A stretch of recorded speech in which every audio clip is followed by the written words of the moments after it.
रामकृष्ण हरी, पांडुरंग हरी. जगद्गुरु श्री संत तुकाराम महाराज यांची सार्थ अभंग गाथा. वाचन आणि निरूपण सौ विद्या जितेंद्र जोशी. अभंग 20. दुजे खंडे तरी उरला तो अवघा हरी, आपणा बाहेरी न लगे ठाव धुंडावा. इतुले जाणा वया जाणा, कोड तरी मने मना, पारधीच्या खुणा जाणतेणेची साधाव्या. देह आधी काय खरा, देह संबंध पसारा, बुजगावणे चोरा रक्षणसे भासते. तुका करी जागा नको वासपू वावगा, आहेसी तू अंगा अंगी डोळे उघडी. या अभंगात तुकाराम महाराज आपल्याला आपल्या आत असलेल्या श्रेष्ठ भगवंताची जाणीव करून देत आहेत. अज्ञाताच्या झोपेतून बाहेर पडायला सांगत आहेत. देहाच्या अहंकाराने व्यर्थ बडबड करू नकोस. डोळे उघड. भरकटणाऱ्या मनाला जागेवर कोंडून ठेवायला सांगत आहेत.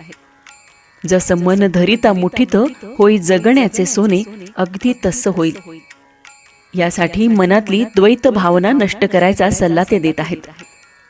म्हणजे आपल्याला समजेल देहासंबंधी आपण केलेला पसारा खोटा आहे. यातूनच साधी राहणीचाच जणू ते सल्ला देत आहेत.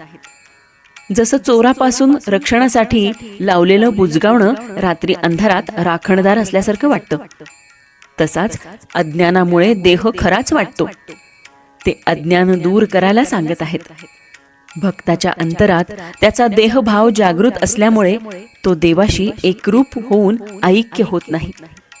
म्हणूनच तर देहापलीकडे देहभान विसरून भक्ती करायला तुकाराम महाराज सांगत आहेत.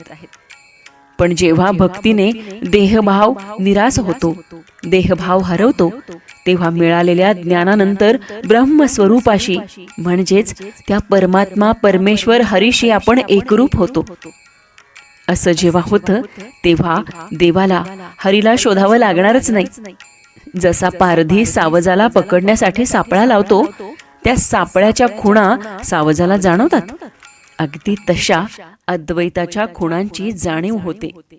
या खुणा जाणवल्या की आपल्याला द्वैत भाव नष्ट करावा आणि हरीशी एकरूप होण्याचा किती साधा सरळ पण मौलिक सल्ला तुकोबाराय देत आहेत. चला तर मग आपणही हे सारं जाणून हरी शोधूया, अंतरीतला देव ओळखूया, हरीशी एकरूप होऊन जन्माचं सार्थक करूया आणि म्हणूया, बोला रामकृष्ण हरी, पांडुरंग हरी.